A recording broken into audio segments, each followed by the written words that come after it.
Sorry, my allergies are just going insane today. That yeah, as far as like some questions, like I have I work on a lot of projects that I have Mhm. NDAs and so some things I can't talk about. Some things I can mention some things about, but like it'll be ambiguous. And then a couple of things I like don't want to give too much away quite yet, Of course.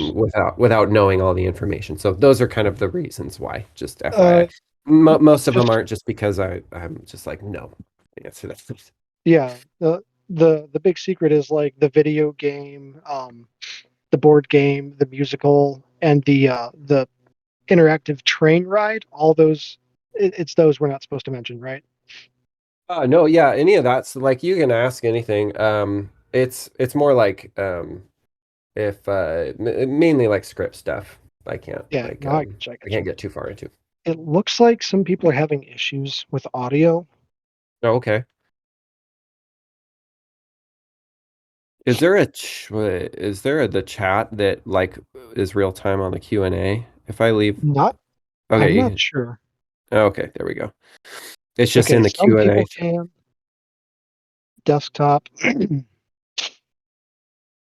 Okay, okay. Hey, they said we sound good. I'll take Oh, credit for that. Okay, so cool, it cool. sounds like these might just be isolated cases.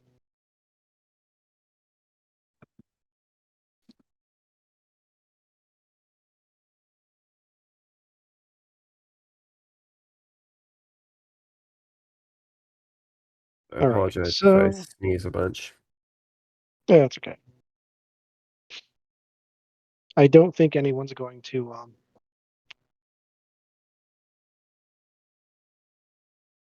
Be upset forget about the words. sneezing. Yeah, thank you. Okay, so the one thing I'm noticing is that nobody has raised their hand to speak yet. I did see one person did. Oh, there we go. Oh, here they come. All right. So we're going to start taking these questions one at a time. We're going to start with Rock the Jake.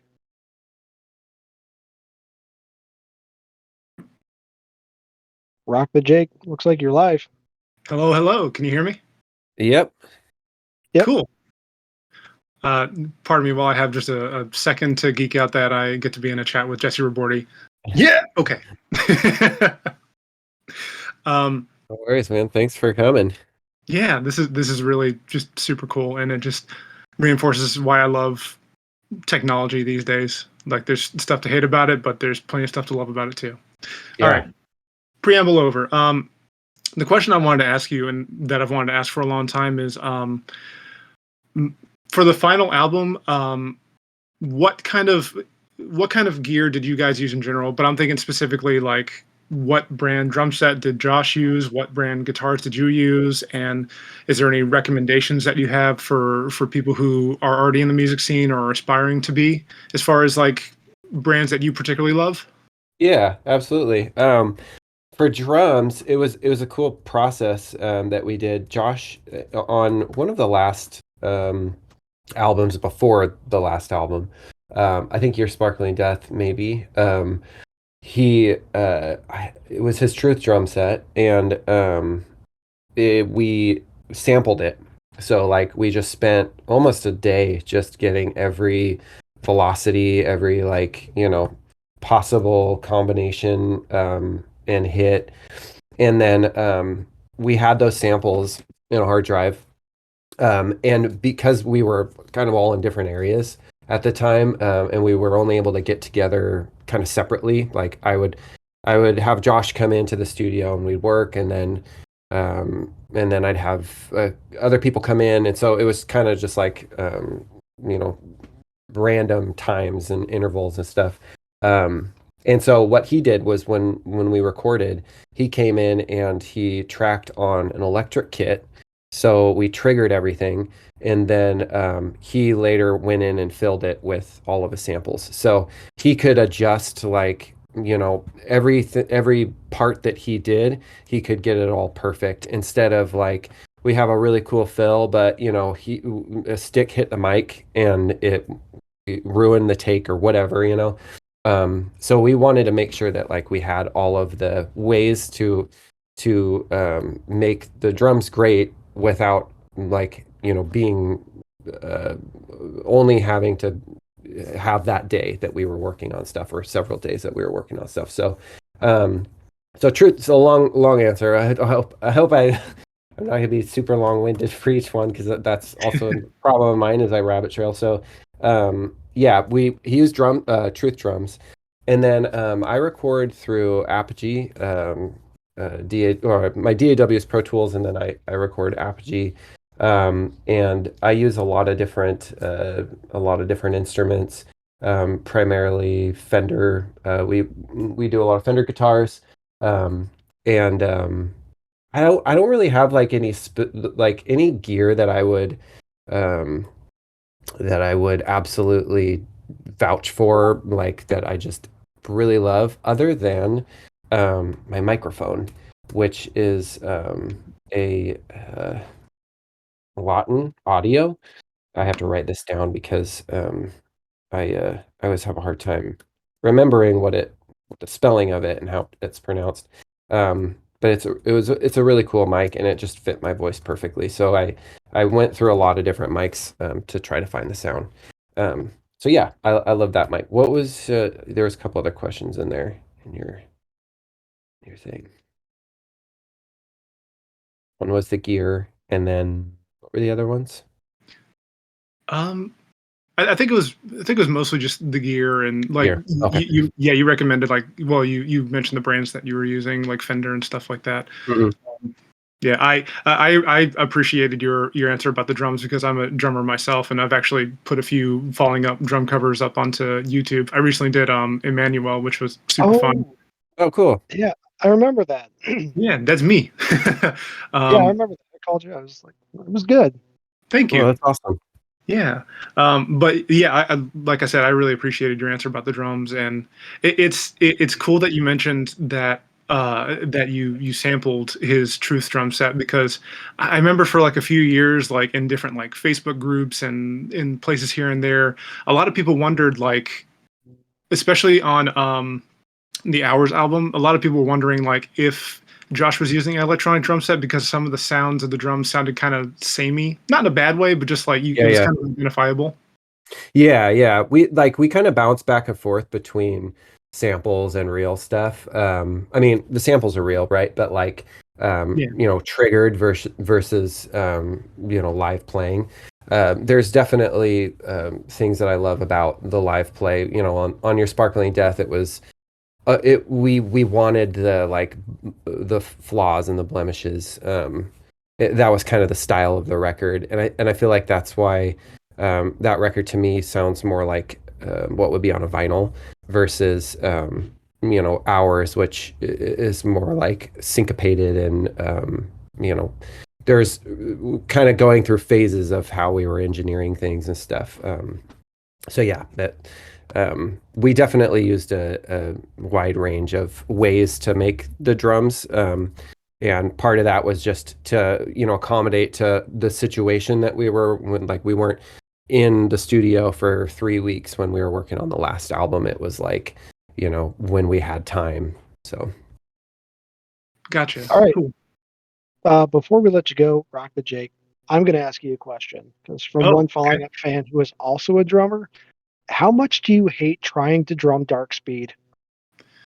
I've never tried to drum dark speed actually, but now I feel like this is a challenge and I'm gonna try. Yeah, like by all means, like that bridge, Jesse. What the hell, dude?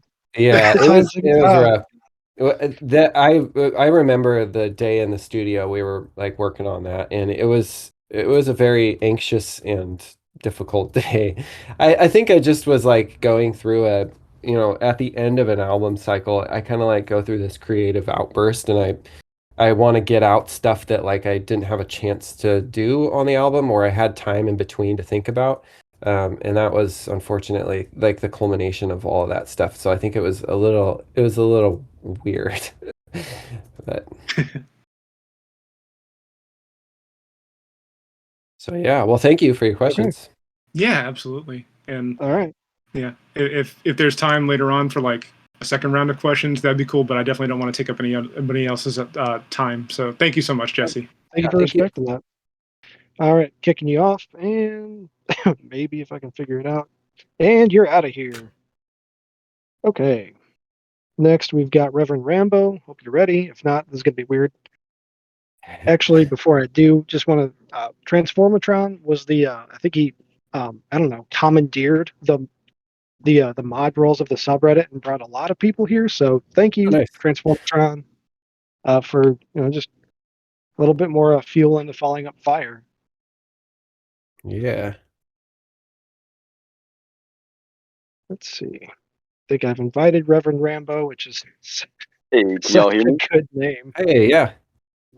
Awesome. Thank you, Jesse, for doing this. This is really cool. I've been a fan since, I don't know, probably early 2000s, around the Dawn Escapes time, and this is just super cool. Nice. So actually, I found out about Falling Up through, I guess, an online radio station called ChristianRock.net, and that's kind of where I found a lot of my musical likes. And I was just curious to know, if you kind of just looking back on your career, if being in that sort of Christian rock, I guess, classification, Mhm. something that you liked jumping into, or maybe would you have preferred to have started a different way? Yeah, great question. It's definitely I have a lot to be thankful for the Christian music industry. Obviously, that's how I got my start, right? But yeah, I think that it's interesting when you grow as a person and in your spirituality and you grow in your life and evolve. I was always writing in reflecting on everything that was going on inside, and you know, it fit a narrative at the beginning that was I was asking these questions at my age of how my faith worked into my world, and so we got discovered through our friends who were in Cutlass. Eventually sent the demo to Tooth and Nail, and so that's kind of how we got connected to the industry in that way. And then Tooth and Nail as a brand, we're shifting from this well, I mean, Tooth and Nail, the subsidiary was BEC Records, and so they were shifting from the you know street punk that was the early stages of Tooth and Nail Records, right? Like the early punk bands and stuff. And they were trying to rebrand themselves as a label. And so when they got us on we signed the record contract, it was kind of under this assumption that we would fit within their brand. And I was okay with that. But as I change as a person and evolve as a person, that's kind of where I feel it was a little boxed, right? Because I get where they're coming from in terms of, well, this is what we're representing, and then ultimately this is. I mean, I guess the negative part about it is they're saying that they're representing this, but ultimately that's how the industry makes money. So I had a little bit of a conflict with that, just in terms of internally, and it had nothing to do with anybody else other than just I didn't feel fine going forward under that in that box and under that umbrella when I want to treat my faith with respect and grow and learn as I'm going and feel free to question within my songs. And that's really what my career has been, to question all of those things within my songs because it's a journey. And ultimately, the Christian music industry didn't work for me in that realm. And so I have nothing against that. I have friends who still are in the industry and to each their own, and I'm supportive of what they do. It's just not for me, right? I'm excited to be apart from that for a while, and and not be connected to it. But you know, people like you and a lot of people that I meet have known or found out about us through Christian radio, and for that I'm very thankful. So you know, it's a complicated feeling that I have, but I think it comes from a very sincere place, right? Yeah, that's awesome. Thank you. Yeah, for sure. All right. Real quick, looks like Senor Kaiju is going to bed. I don't think he's listening right now. I don't think they're listening right now, but just wanted to let you know, Jesse, that you're their favorite songwriter and storyteller, and that they find you inspiring, made you inspired them to recently make an effort to become a singer, as well as to tell their own stories to the world. Pretty sweet. Oh, All well, right. thank you very Re- much. That means a lot. Get some Thank you, sleep. Reverend Rambo. Yeah. All right, Reverend Rambo, you're out of here. Let's see who's next. All right, Anne, here we go.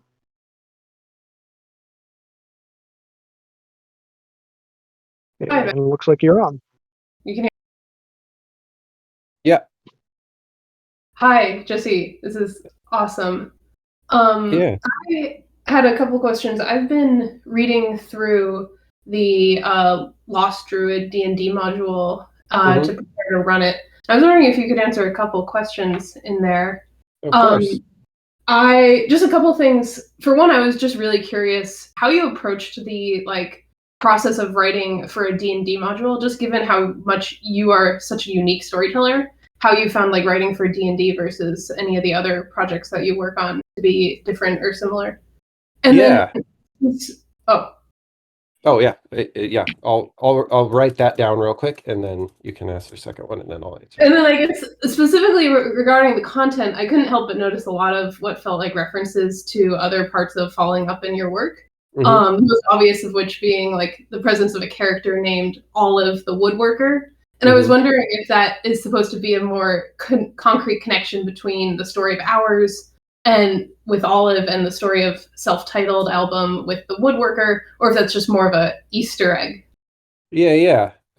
Great questions. So yeah, the first one, I never played any tabletop RPGs before I started working on Alchemy, or on the Lost Druid, and so it was all very new to me, like mechanics and like I get, when it takes a while for somebody to explain even just the board game to me. So I'm pretty bad at mechanics, and I'm pretty bad at math.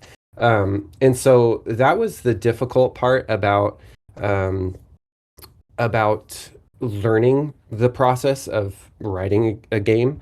Of course, I had, I wasn't the only writer. There was a great game designer named Gabe.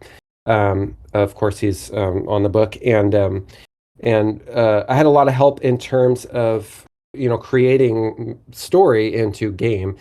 My biggest challenge though with it, and the thing that I found the most well, I guess the most challenging was that when I'm telling a story, and all of the other ways that I've told stories, whether it's albums or books and whatnot, I can lead the narrative how I want to lead it, right? And I can set up a scene, and then have the payoffs that way. And so a lot of times I would set up the scenes, and then I was like, okay, now here's the payoff. And I was constantly needed to be reminded by Gabe that I'm I'm not able to control that, right? It was like I had to let go of the control of wanting this payoff to happen with the story, when that's not necessarily what the players are going to do. That's not necessarily what the GM is going to do. And so the biggest lesson that I had to learn was to empower a storyteller rather than be the storyteller.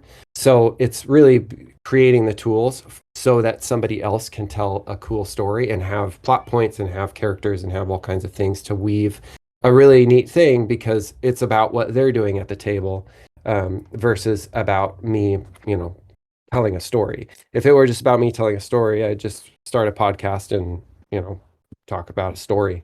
like I did with Hours and whatnot. But this was a different scenario. So that was, I think, the biggest challenge for me, and where I find a lot of the my vices kind of come into conflict with stuff. And then the things that I put in the Lost Druid and whatnot that have tie-ins to Falling Up lore and River Empires lore and all kinds of stuff is really just comes down to my fingerprint, because whenever I write something, I can't help but like have an idea that I've been thinking about for a while and want to interject in it. And a lot of these stories have happened over time and have weaved in and out of many different albums, many different scripts. And so there's a lot of the same stuff, and it's just kind of like my universe, right? That like I create, and then I can kind of pick things. Stephen King, in his book Lisey's Story, which is my favorite Stephen King novel, talks about a pool that all writers go down to this pool, and everybody's pool is different, but they go down there and they fish and they pull out fish from the pool. And I thought that was a really good description of what you do as a writer. You have a certain pool that you go down to, and whatever the project is, you go down and you fish and you pull out different colored fish, but they all come from the same pool. So that's kind of where Olive came from. It's like thinking about it as she's a part of this pool and I'm pulling her out, but it's not necessarily connected to Olive and Hours. So Thank you so much for that. yeah, of course. Thank you. All right. And, I'm Was glad there, you're playing the game. was there another Absolutely. aspect to that question, or do you want us to go and move on? I do kind of want to keep the line moving. My Yeah, let's keep it. apologies. Yeah, please keep it going. I'm sure they'll. Okay. We'll hopefully be able to come back around. All right, and you are out of here. Now, Transformatron, Reddit mod. I feel the need to like make fun of Reddit. I don't know. it's I don't know. Transformatron should be on your way up to the You don't like stage. Reddit, Matt? I'm just a grumpy old man. Yeah. That's just me. I feel All like right, I don't Transformatron. necessarily like Reddit. It just ends up everywhere. Like if I search anything, it's like it's a something that like has so much information on it that I end up there, right? Yeah. Can you guys hear me? Anyway, yeah, we can. Yeah, Okay. I can hear you. All right. Hey, Jesse. My name's Andrew. Yeah, I'm the moderator of the subreddit. But yeah, it pretty much ended up just being a funnel to the Discord. But I'm happy because, again, like you said, if people search for Falling Up, we've had, in the Discord, like 15 people at least in the last week, which doesn't sound like a lot, but yeah, it's Yeah, again, that's cool. people are finding the Facebook group and the subreddit and the Discord, so we're finally getting the community together. Now that the forums are long gone. So Absolutely. Well, I appreciate that. yeah, I'm happy to help in any way. And yeah, my main question is more in a content sense. So what I don't really know how to ask this, and I guess I don't know.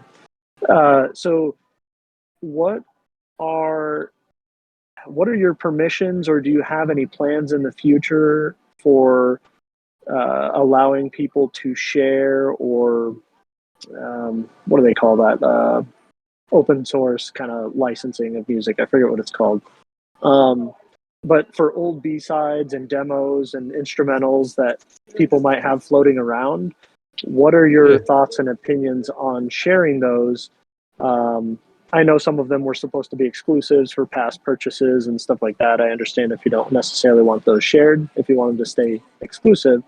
But for other rare tracks that some people might have, what are your thoughts on people sharing those in the community? So. Yeah, thanks for your thoughts on that. Just because that's a very aware an aware thought that is always appreciated in my line of work, just because, yeah, it's like it's almost impossible nowadays to keep content away from, once it's out there. Right. At the beginning with like certain things, I was always trying to fight against it because it was such a transition. Like I was in the industry when everything transferred from physical to digital. I mean, we didn't even have any digital content on our record contract. And so it was like switching over from this style, and then having to deal with like, oh, okay, once you put it out on the internet, it's like it's out there. You can't get it back. And so I look at it like, I'm cool with things being shared and whatnot.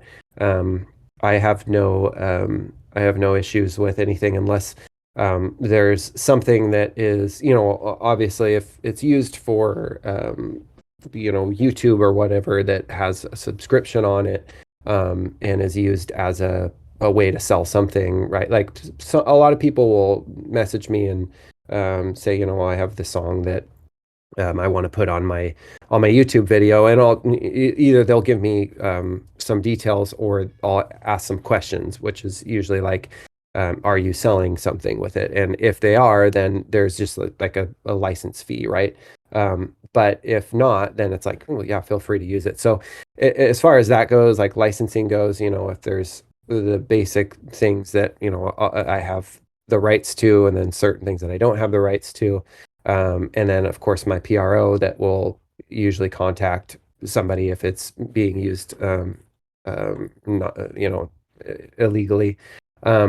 But as far as just sharing stuff, I'm not against anything like that. I know that there's probably a lot of like embarrassing demos and things like that, or not really embarrassing, just like you grow as a songwriter, but you put stuff out and you share it and it's out there. I mean, there's videos on YouTube of us playing live where I'm like, oh wow, that was not good, and I wish those could be gone, but it's at the same time, it's like, a lot of my favorite artists that I see some live clips of, and I'm like, oops.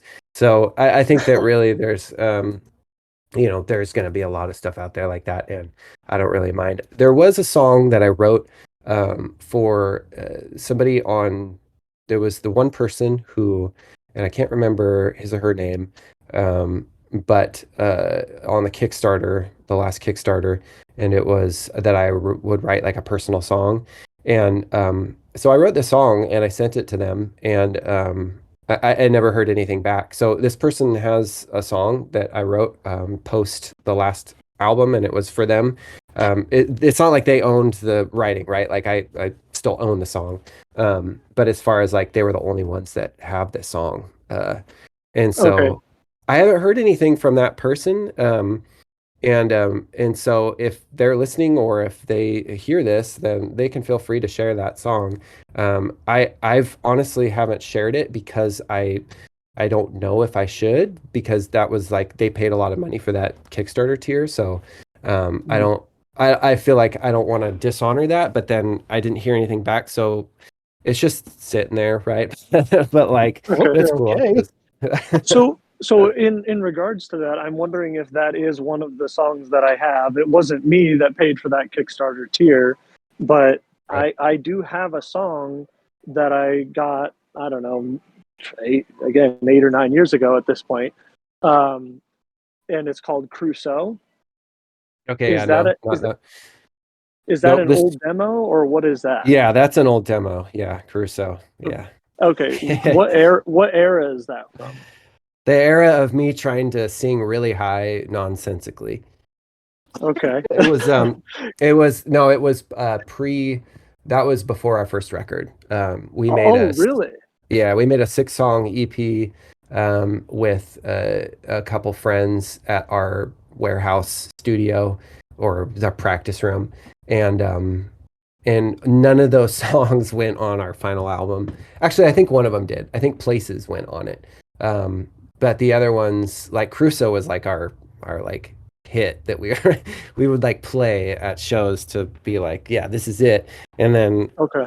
it didn't take long before I was like, this isn't a good song I think that it's not great. So if you have that, feel free to share it.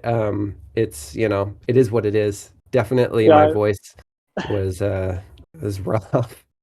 yeah, it's a demo. I've had a couple of people ask about it because I posted in the Discord asking if anybody else was familiar with it. Because all I have is it just says "Falling Up," Crusoe, and there's no I don't have any track information or anything. Right. So I don't even remember. I mean, it was on my iPod Classic from from forever ago. So I couldn't even remember what era it was from. So Yeah. Yeah. Dang. okay. Well, thank you.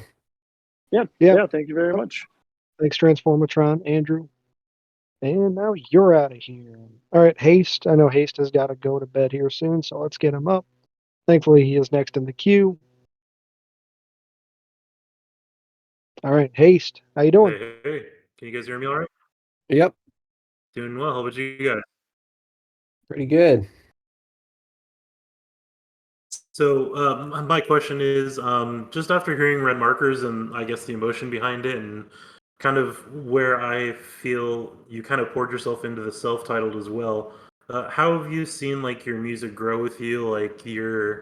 How do you put yourself into the music? I know when Red Markers was released, you kind of put out some messages like, "Hey, this is coming from a really raw place," and Mhm. there's going to be some stuff here that you guys might not be ready to hear. So I guess my question is how do you how do you follow your emotions when you're writing and stuff like that? Yeah, great question. It definitely is it's a conflict all the time within myself. And I think that that's what makes it fun and sincere.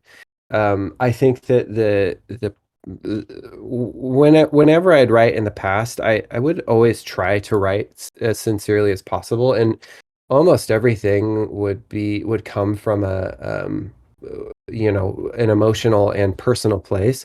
But a lot of times I would mix and disguise things in a way to fictionalize it and symbolize it.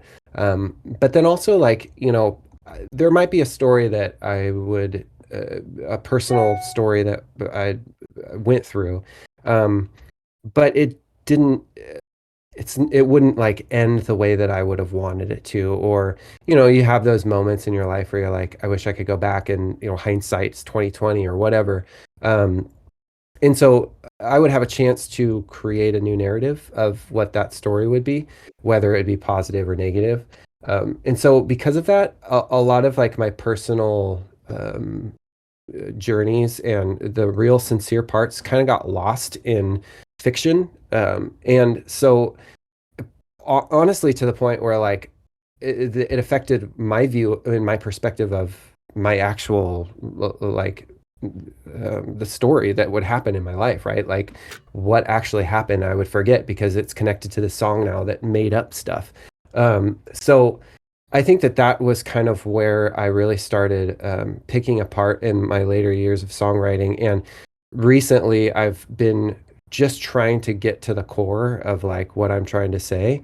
And unfortunately, there's some pretty raw details in things because I feel like I haven't had a chance I haven't been honest with myself enough to, I guess I wouldn't say honest with myself. It's just, I haven't been at that point where I was, I was like, okay, I'm not going to disguise what I'm saying with an analogy or a metaphor, or, call it a ghost or something like that. Like I'm going to just say what's in my head.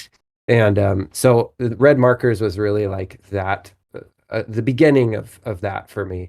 And that's not to say that I'm going to have a bunch of music that's, like that per se, but it's just kind of a phase in my life where I was like, I really want to try to do that as a songwriter because I feel like I always resorted to disguising a lot. So yeah, when I look at those old songs, I can feel and hear the emotion in what I'm talking about, but a lot of people don't because it wasn't clear, right? Yeah. So yeah. No, that's perfect. That's great. Thank you so much. Yeah, for sure. Thank you. All right. Haste, thanks for joining. And now Yeah. you're out of here. Oh, I think I cut him off. I'm so sorry. All right. You just have to say it every time. Yeah. All right, Archangel, you're up. Oh, Welcome on. hear me? Yep. Hello? Hi. Hey, I'm driving. Sorry about that. And I also got a baby in the back. So really wanted to make it on this call. So I hope I'm clear. Yeah, you're clear. Uh, Jesse, really appreciate the work you've done over the years. I've been a fan for probably since Dawn Escapes came out. Just love everything you've put out. It's awesome. And I'm main question here is I'm wondering if the whole hours story is going to be continued. So the novella, is that going to be expanded into a full novel? Will there be a sequel? Yeah, thanks for the question. Yeah, so I've worked on Hours, versions of like this, either the sequel or a different way of, like when I wrote Hours, it was in a very kind of, the setup was difficult because I was writing it every week, chapter every week, and that plus 2 songs, or was it 2 weeks? But regardless, that was a lot of time, or a short amount of time for a lot of stuff. So I made a lot of decisions with the story that looking back on it, when I work on stuff now, I start a draft and then I go over that draft again, a second draft, third draft. I have a script that has 45 drafts on it, and it's vastly, improved from where it started. And even when I'm like, oh yeah, this is a great version of it, it's like it can always get better. And that's not to say that like, I'm going to keep going with it. I think that at a certain point, there can always be changes and whatnot. But anyways, with that being said, there's a lot of stuff in Hours that I wish that I would have thought out, had the time to think out differently when it came to the story. So I've tried several times to reimagine that story, and I have outlines of that story in many different realms. So I have more of a children's like Wrinkle in Time style, because the audio novel was definitely a little bit more adult. It had children in it, but it was like, there's some dark stuff in there that I don't think kids would should be listening to. But but I have tried to rewrite it into a way, at least outlined it into a way for more for children. And then there's other versions that I've outlined that are a little bit more just the same style, but improved and fixed. So I wouldn't say that there is anything certified right now that's like going on. But I definitely have a folder on my desktop, and it's always on the forefront of my mind in terms of projects. But I will say something that I can talk about is that I am working on a book right now that is that shares a lot of the same. It's kind of in the world of it a little bit, and I think that people will see a lot of the similarities, and it might be able to, Hours might be able to be a sequel or a prequel based on where this is at. But if you like Hours, it's very similar in the realm of what Hours was. So that's like my on the book side of things, something that I'm just absolutely stoked out right now. And so, yeah, hopefully it'll quench the thirst of Hours fans in that way. But one of these days soon, I would like to revisit a version of Hours or a sequel. Nice. Yeah. I think there's going to be a couple people excited about that. Yeah. Hey, thank you. Thank you. Drive safe. Thanks so much, Jesse. Yeah, thank you. Yeah. All right. You notice I didn't say it that time. You got me feeling very insecure about it, so I'm not saying it anymore. Oh, I leave that very I liked it. inconsistent. All right, Jonah the Smith. You're on. Oh, can you hear me okay? Yep. You guys hear me all right? Yeah, can hear you. Yep. Yeah. Good. Cool. Just want to make sure I got you on a Bluetooth. Hey, Jesse. Hi, how's it going? Good. It's nice to meet you. I'm a huge fan, man. I've been following you like the last 15 years, and your music and your stories and everything have been such an inspiration in my life. So it's an honor to meet you, even though it's through audio. Yeah, well, thank you. Yeah, well, thank you. Really appreciate your work, and I love that question about hours because I'm a huge fan of hours. I've listened to it like 25 times all the way through. Wow. So that was really cool to hear. My question: what ended up happening with Reverend second album? I know you were like in the middle of recording it. Never really heard more So after can you that. speak a little louder? Yeah. Hang on. Let me see if is that better. Yeah, that's good. Yeah. Good. Okay. My question was, what happened with the sequel album to River Empires? I never heard what ended up happening with it. I know you were like recording it, Yeah. released five songs, yeah. Released five songs, which is one of your songs, in my opinion. And then I never heard what ended up happening. So I was just curious what the story was with. Yeah, for sure. Uh, so yeah, with River Empires, like we set out to make this album that we really took a big chance on, and we just kind of put everything that we had into it. And it was, it was something that just kind of poured out, and it was a really special time. It was a really magical moment between myself, Josh, and Casey, and so because of that, I feel like we had like such big shoes to fill in our own minds, and we really had a hard time kind of coming up with a reason um, to have that experience again. We didn't want to accept that like we probably wouldn't have that experience again. And so it took us many years, and then projects came in between and stuff, to accept that. And I think that it was just a personal thing where we were like, man, I have the songs, and I had enough to like have an album. But then like projects, Casey got busy, I got busy, and then we ended up I kind of like picked apart those songs a little bit and used them for certain things. And once I did that to a couple, then I was like, oh, well, I might not have enough for the next album. And then, more time passed, and you know, uh, time just grew right from that. So but what's crazy is that Casey and I were talking last year, and I like he was like, dude, we have to do the next one. And I was like, yes, we do. We need to do it.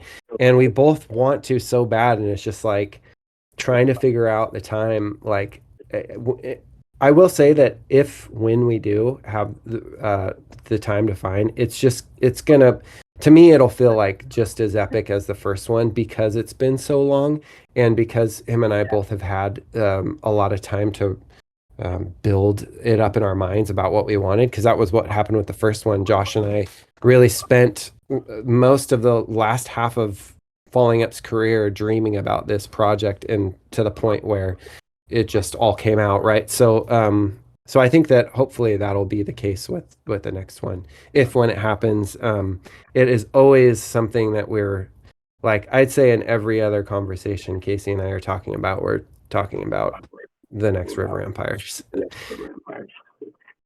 That's awesome. Cool. Thank you so much. That's exciting if that did happen. Oh man. I know like when that album came out, it was so different, obviously compared to Falling Up. But it was so cool. I love like folk music um, and yeah, super awesome. Can I ask Right on. one, just like a yes or no question, real quick? Yeah, for sure. Yeah, I was just wondering. I know you didn't release like the Gloomcatcher albums on CD, Hmm. because CDs aren't obviously that popular nowadays. But I was wondering if there were enough people to pre-order like some sort of limited CD release of the Gloomcatcher albums? Like if it reached a certain number, would that be a possibility that you would ever release Gloomcatcher on CD? Oh yeah, absolutely. Yeah, absolutely. Cool. That would be awesome. What do you think that number would have to be? That I do not know. I'd have to look at like the cost of all of that. Mainly like it's been a long time since I've shipped anything, so but yeah, I'd have to check into that. But yeah, it's definitely a reality if that were a case. Well, if I could gather enough people that would want to, I'll contact somehow to see if that's possible. So thank you so much, Jesse. Cool. Really awesome. Yeah, thank you. Yeah. Thank you. All right. And he's out of here too. There, I said it again. Yeah. So before this next person comes on, I got to poke at you because, you know, you don't have enough time to get with Casey and crank out the River Empires, but you do have enough time to guest appear on Lord Huron's one track, right? Yeah, I'm still on this train. I swear No, that's you and me. no, that's I've not. got But I will say that like when I heard that song, I was kind of sifting through my I don't know this I like I can't say this without sounding just super cocky, but do it. but I was honestly sifting through my hard drive of like, did I write this melody? Because it was similar to stuff that I've written. So Yeah, you know, that's it's obviously I'm gorgeous. not like they didn't like copy anything, and obviously I No. didn't find anything. It's just, you know, what happens in music. We all Yeah. we only have a certain amount of chords to mess with. So, but yeah, it's I can see where you might think that it comes from. Yeah, I imagine like once, you know, a lot of guys of your timber reach a certain, you know, range, phonemes kind of start to all sound like it's from the same person. But Yeah, I yeah, guess yeah. Megan and I are over here. Yeah, my wife is a speech therapist. Yeah, she's nodding. Analyze We've it. taken off our tinfoil hats. You've convinced us for now that you were Okay. not, but I don't But know. it's We've not, still got yeah, it's yeah, never say never. You know, you never know. I could just yeah. be completely Pull misinforming the you. wool over my eyes. Yeah. AFB. Sorry to cut in. I just had. I'm still not convinced. AFB. Quite possibly. I guess I probably should have tested to see what it's like to be invited to speak to the stage or to raise your hand and be let on, because it's possible they might be away from their keyboard. Mm.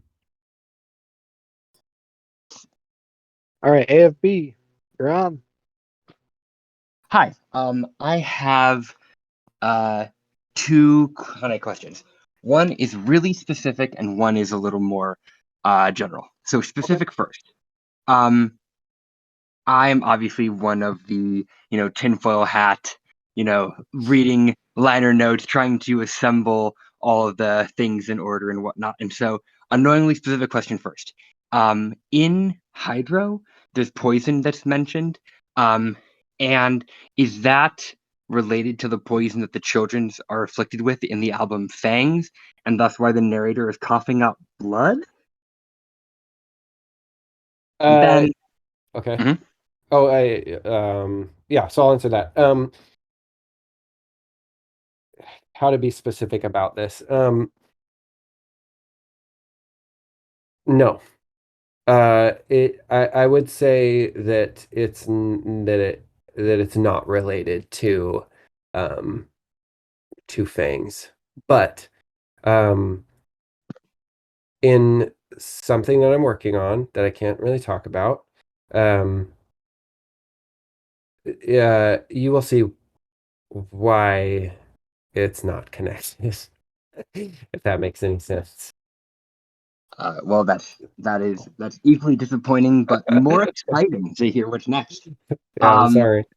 No, not at all. It's great. And so then the other question is, so my other favorite band also has a lead singer named Jesse, and it's the band Brand New. What was it like for you to decide to have your final song under the name Falling Up be a cover?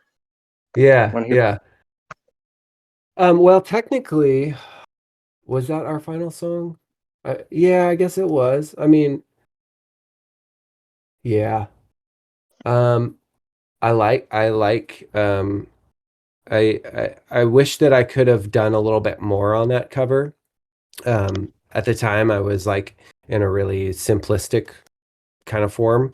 But yeah, I feel like representing, like as our last song, it was kind of like, representing, all our style and everything. I wouldn't say that it was the best choice, simply because, it really didn't like represent our style at all.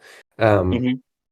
But it was more of just like a song that I thought would be cool as interpreted as that way, because there's a lot of songs like that where be it heavier or a lot of, I mean, there's a lot of songs on, that's why like we did the acoustic version of acoustic EP of the last album, because it was like building these songs and kind of the wall of sound and adding another melody on top of another melody.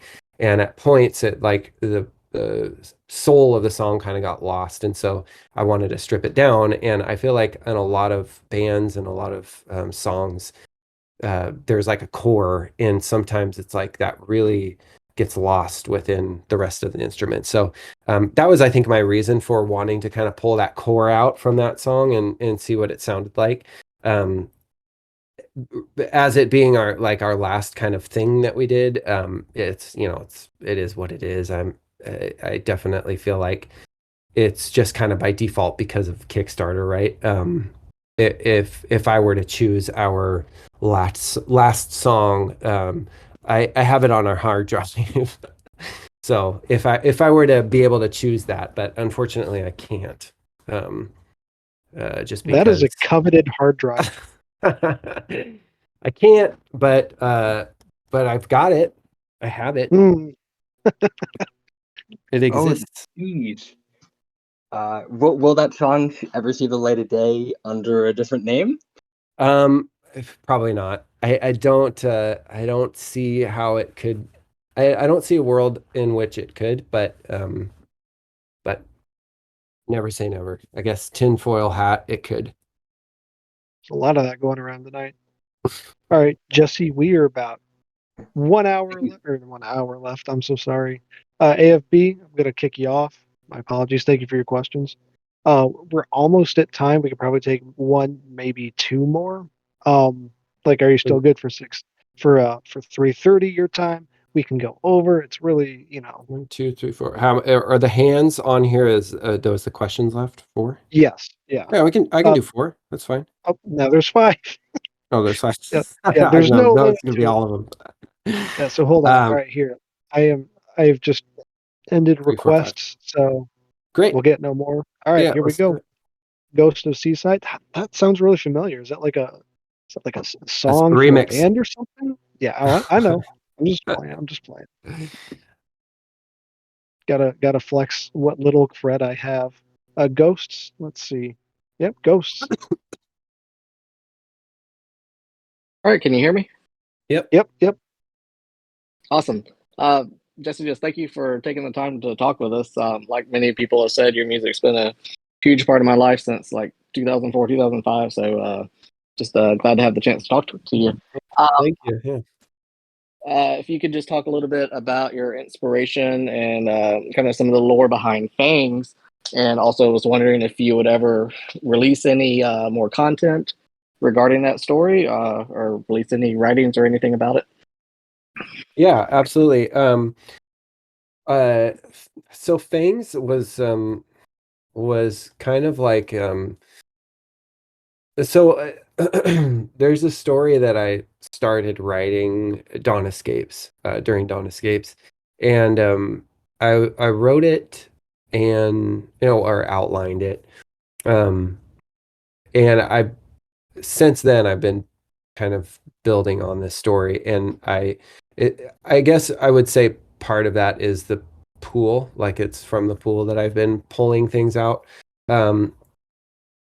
But with Fangs, it was kind of an interpretation of that story. Um, and so I guess without getting too far off track or being too convoluted, if you take all of our discography from Dawn Escapes up until our last album, and you take out Hours, and then you take out Midnight on Her Ship, and you take out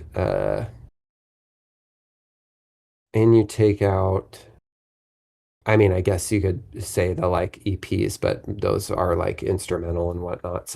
Um, so basically just from Dawn Escapes, some of the stuff in Dawn Escapes, Captiva, Fangs, and Your Sparkling Death and the last album, those 5 albums have been influenced by the story. And Fangs is the very trippy version of the story, and kind of more of a concept, because I told the story to Casey, and he was like, yeah, we can't really like, do you really want to put that on an album as a concept album?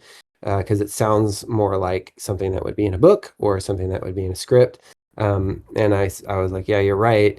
So let's just allude to it and kind of like make some stuff that like is a metaphor for certain things and symbolic, but let's put it in a sci-fi like place. So in a very convoluted way, Fangs essentially is it touches on certain narrative of that story. So there will be stuff that comes out, and I will be on record saying that it could be Fangs is kind of a version of this, because I've been trying to tell this story over and over for a long time. So that's probably where Fangs is at as far as continuing any kind of story. Awesome, thank you. Well, just anything you put out, we'll eat it up for sure. Cool. Well, thank you. All right. Thanks, Ghosts. All right. I gotta say too, I remember in the Fangs album, like that little album book, you have an excerpt from Ambrose Bierce's "To Thee, My Darling," and I remember being, high school and just Googling who Ambrose Bierce was, and then let me tell you what, don't be a kid raised in a Christian home and then ask your mom if she can find the Devil's Dictionary at the library. It will not Yeah. go well. Ambrose Bierce, man. I mean, yeah, man, I know it. it's like he's like the oh man, he's like the He's a lot. ethereal, yeah, he's like the ethereal version of Edgar Allan Poe. It's like, Yeah. it doesn't make any sense why he's like Edgar Allan Poe, but he is for some reason. Yeah, I mean, if we ever find his bones, it'd be really cool to know how he finally went. If he got abducted by aliens or something, I swear. House Chaos, how you doing? Doing good. Hey, Jesse. Hey, how's it going? It's going good. It's nice to meet you. My name is Seth, and I just wanted to say really quickly that I'm a huge fan of your work. It's been very influential for me as a musician and a writer, and just thank you for taking this time to answer our questions. It's awesome. Yeah, for sure. So I really kind of wanted to ask, because I've always been interested in learning more about kind of the behind the scenes making of the self-titled album. Yeah. Are there any kind of moments from either the writing or the recording process of that album that you would say that are significant, or maybe your favorite memories or anything like that you'd be willing to share? Yeah. When I did the vocals for that album, so my wife was pregnant with our first kid, and I know I was having an existential crisis like every first time father usually has. And we were living in this small house in Portland, and we had a room that was the nursery. We had painted it and like made it all ready for the baby. But I really wanted to I had gotten into this habit of recording vocals just at my computer, sitting down, watching my screen, looking at the waves, and I kind of started getting tired of it. So I was like, I want to return to form what we used to do, which is go into the vocal room, and I can't see anything except for, straight ahead, and imagining where I'm at in the song and feeling the song instead of looking at it. Because when I'm sitting in front of my computer, I'm watching that wave file and I'm like, okay, here comes the part, and I see all the gaps, and it's almost too syncopated. So I wanted to like experience that again. So I transformed that nursery into a vocal room, and I like put up all this studio, like high grade studio foam, um and just made it like a live room for my vocals. And then I triggered my computer remotely from across the house. So it was just me, still at my computer, but not able to see it. And then I did all the vocals of the album just by myself in this room. And knowing that like my baby was going to be in this room eventually. And as soon as I'm done, I'm going to have to like clean all this stuff off, repaint, and then have a baby in here. It was just like a very personal and kind of like, there was a feeling there that was like, kind of you have one shot type of essence that I felt. And so I feel like it was really reflected on my vocals. And I think that was my favorite experience recording vocals. Although I would say that Your Sparkling Death was really special because it was just Casey and I, and we shared a lot of like stories and stuff as I was working through that record. So that was a really special moment. But the only reason why I think I like this better was because, well, I wouldn't say better, it was just different. So, but it was a really effective moment for me on the record, and something that whenever I listen to that album, I always think about where I was, what I was thinking, and being in that room. So. Man, that's awesome. Thank you so much for answering my question, and it's been an honor getting to meet you here. Yeah, for sure. Well, thank you. All right. Let's see. This is acting a little weird for me. There we go. Every now and then, the raised hands disappear for me. All right, Valor, heading up. Hey, how's it going, guys? Can you guys hear me? Yep. Awesome.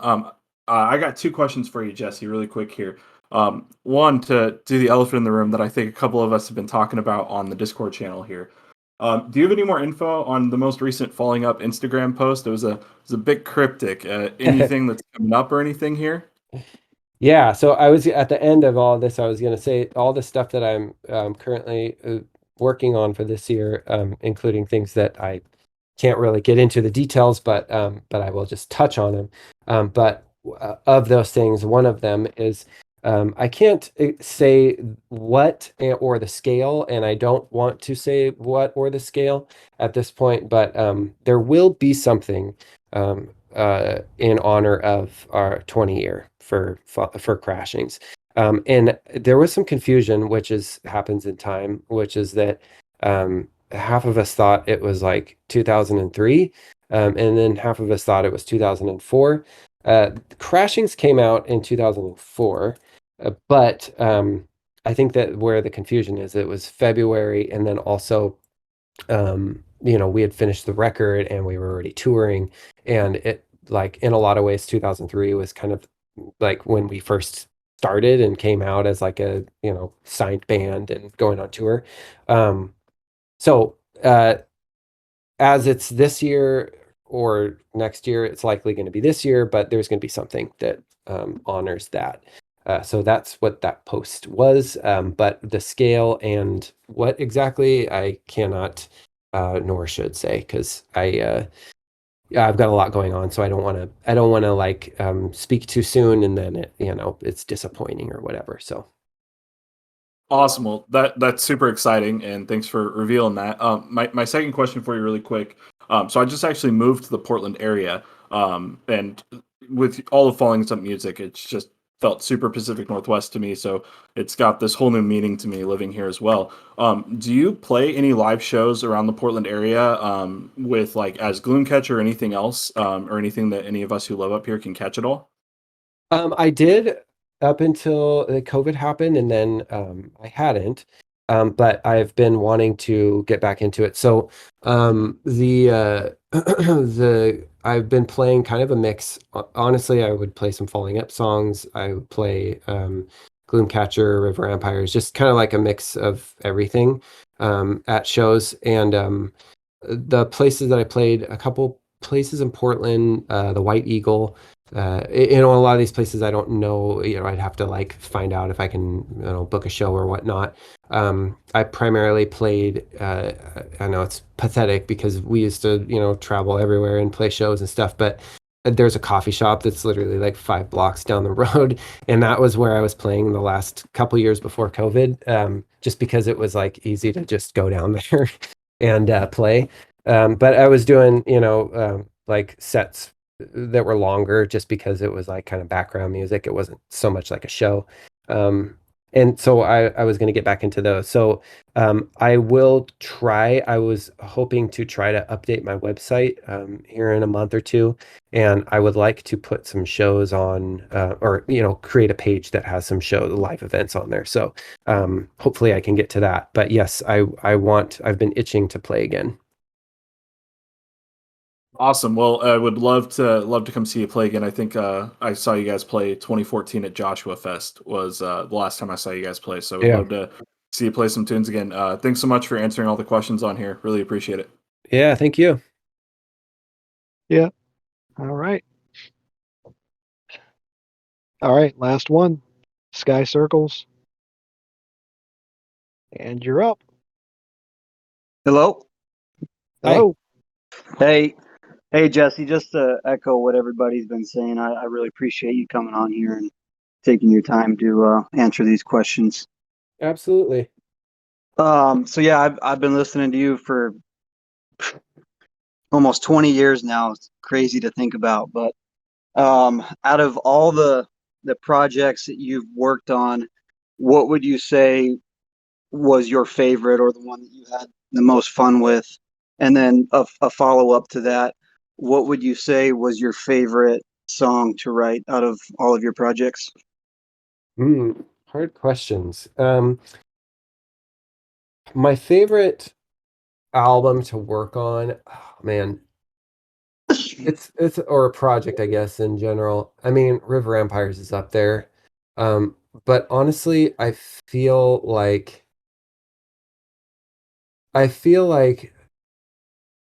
Your Sparkling Death was really special. Just because it was at a very pivotal time for everybody in the band's life, and I think because of it, we made it really.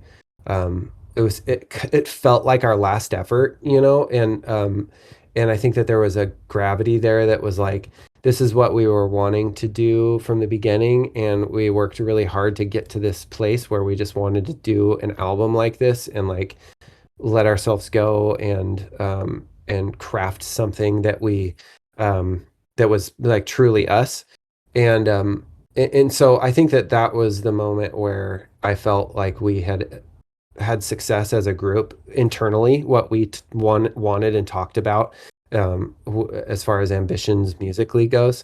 But as far as like, the setup in terms of how everything went, I think that there was other projects that had more fun moments, or like, Fangs was really cool because we were in Rhode Island, and it was just kind of like a neat month to hang out and work on stuff. And then of course River Empires was really fun. So but I think that internally that time in the studio really like sticks out to me as I think the most monumentous. And then my favorite song, I mean, there's one of them that I haven't released yet that is just a song. I don't know where it's going to be released or how it's going to be released, because I don't know what project it's going to fit into yet. But it's something that I feel I've been kind of wanting to write for a long time.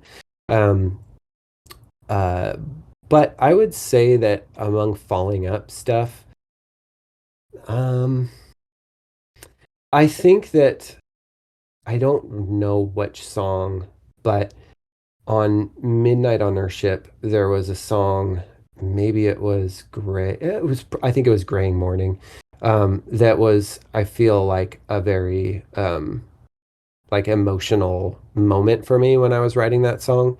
And so that one sticks out as a highlight to me. And I think that a lot of it has to do with just where I was at mentally and spiritually, that like I kind of judge each song and what I felt about it, regardless of the melody or the chords or whatnot. Because there's some songs that I'm like, oh man, this is a cool like thing that I've always wanted to kind of experiment with, and I was working hard to try to achieve. But there's like something behind it that's not quite like as it doesn't have as much gravity as like other songs that might have been lesser in terms of melody, but meant more to me. So Right. Yeah. Okay. That was perfect. Thank you, Jesse. yeah, yeah. Thank you. All right. So that's it for now. Jesse, do you have anything? Not to put you on the spot. If you have nothing, if you've already made the big announcement, I do have a couple, if you don't mind, a couple quick questions from the chat here. Sure. I know something that a lot of people want to know is if there's any possibility of like a kind of merch drop or something like that. Yeah.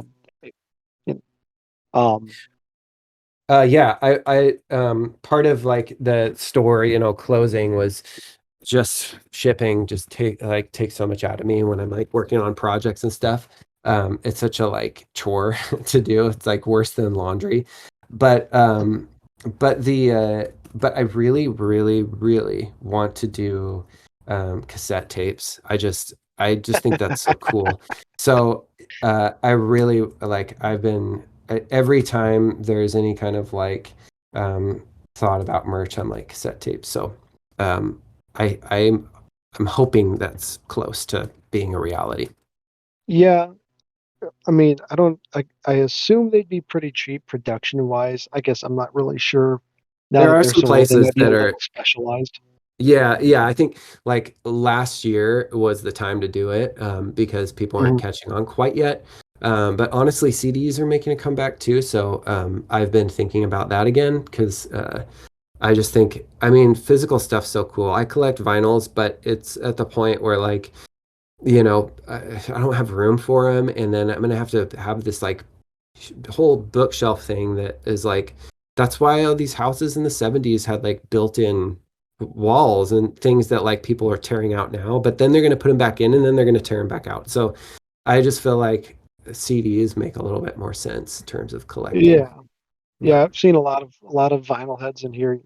Valor said he'd kill for the final album on vinyl, final vinyl. Yeah, I love vinyl. I mean, if it's just the like the cost of them, but more than that, it's the time. I mean, they're Yeah. like a year to 2 years out for printing, and it's just like Oh, really? it's all, yeah, it's a lot. So I mean, unless you're going to some like the places that I feel are trusted and the sources that I like are pretty far Mhm. out as far as Yeah. production goes. So All right. And then my personal question, would you be down to do something like this again? Obviously, we'd kind of have to space it out because yeah, there's probably going to be absolutely. a lot of repeat questions. Yeah, cool. Yeah, Because I know I that there's a lot of people who just weren't able to get questions in, which right. is, it's fine. That's how it works. But it'd be kind of cool. I mean, like I said, it's just cool to see. Uh, Honestly, I'm there's only 31 in the audience right now, plus you and myself. And I mean, we have a nice round number. There's like 100 people in here. Um, so about only 30% tuned in, but you know, it's Yeah, we got absolutely. I would love a to bunch of because different time I zones. do think that it would be cool to space things out and be able to have more conversations, and then also get to a point too where it would be cool to like just chat, like be able to have more of a chat version or whatever. Yeah, which So one of the channels I did create was this QA, which I have up right now, and there's, yeah. there's they're Yeah, having a and meltdown right now. that's part of my like, I it's more of my like trying to. I need to find the time for that, and so I'd love to try to do that because yeah, you did a good Yeah. job creating all this stuff. So yeah, I'll be heading out soon, but I did want to say the couple things that I'm excited for. Let me pull this up to make sure I'm all good. So, as I had mentioned per a question about the Falling Up post, is that there is something coming out. Can't really give the scale to that, nor do I want to, but yeah, there's something with that. There's a sci-fi script that series that I've been working on. A lot of you have heard it, called Calypsin for a while. That is very, very close to seeing the light of day and a reality of that being a show. It's just there's a lot that goes into that and a big process. I can't really talk about the details of who's involved or what exactly is going on with that, but it is one of the top priorities on my projects this year as far as realities. I would love for the next post that I make to be on that, but there's a lot of things in motion, and not all of those are guarantees. So, but Calypsin is one of them, and the other one I can't say. I don't want to say the title. It's a script that I wrote for a movie. And I don't want to say the title because I don't want to give too much away. But I will say that it is a very personal story. And it's something that I have a feeling any Falling Up River Empire's Gloomcatcher fan will be stoked about. And so it's a movie slash... It's a movie, but it has music worked in. So but it's not a musical. It's I hope a new version of combining music and movie, but we'll see. So I'm very, very excited about that, and so hopefully there will be a post soon on that, because I'm just this week I started the pitching process, and it's I don't think I've been more excited for a project in the last like 10 years than I have for this, just because I feel like it encompasses everything that I've been working on and everything that I've been building for a long time. So yeah, a movie, untitled. Well, it's titled, but I'm not going to say the title right now. But hopefully soon I will be able to say the title. Nice. I have a book I'm working on, ebbing away at. It's sort of in this was answered on one of the questions, sort of in line with oh my gosh, what was it? Hours. In that universe. I am working on a children's book, but not like a picture book like Pete the Robot, but it's a little bit more like a chapter book. YA? What was that? Kind of like young adult? Yeah. Or a bit younger? I thought you were saying why, but yes, YA. Yes. I was like, why? Yes, young adult, like Harry Potter range, like style. And then lastly, there is a just a music project coming out, but I don't want to say what or what what it is, but it's going to be a music project, and it's likely going to be pretty exciting. So yeah, I think it's all going to be pretty exciting. Why adult? So yes, all of this stuff will be updated on my website. And I also, Matt, I'll text you, let you know when anything comes up too, if I'm not around in here, and you can let people know. So if you do have any questions, Matt generally has some pretty good answers, unless he otherwise says that he doesn't know. So yeah. And I'm very good at playing dumb. Just in case, what's your website again? JessyRibordy.com. I am going to get better at my newsletter too, because I haven't emailed since. Yeah, I don't know if I've ever heard your last name out loud, and it's good to know that I've just been butchering it this entire time. Dude, that happens to me all. I feel like everybody. It happens to everybody, right? Because like Mhm. we're all on the internet and we don't hear anybody talk anymore. And then it's like, I mean, there's so many celebrities that I've just been like, dude, I've been mispronouncing that name forever. Like, Yeah. that is so crazy.